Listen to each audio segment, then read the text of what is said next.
আল্লাহ তুমি আমার গুনাহগার উম্মতকে বাঁচাও।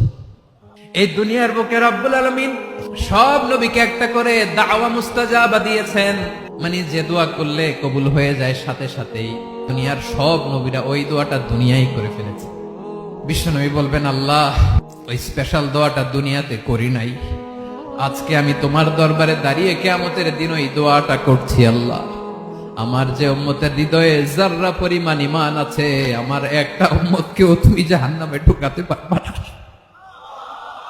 বিশ্বনবী পাগলের মতো একবার হাউজে কাউসারে যাবেন, একবার সিরাতে যাবেন, একবার পুলসিরাতের দিকে, একবার হাউজে কাউসারের দিকে, পাগলের মতো দৌড়াতে থাকবেন, তার কোন গুনাহগার উম্মত যাতে জাহান্নামে ঢুকে না যায়। উম্মতি বিশ্বনবী আমার জন্য কাঁদবেন, আপনার জন্য কাঁদবেন, আমাদের জন্য সেদিন কেঁদে কেঁদে জাহান্নামের দরজায় দাঁড়িয়ে আমাদেরকে টেনে টেনে জান্নাতে ঢুকাবেন।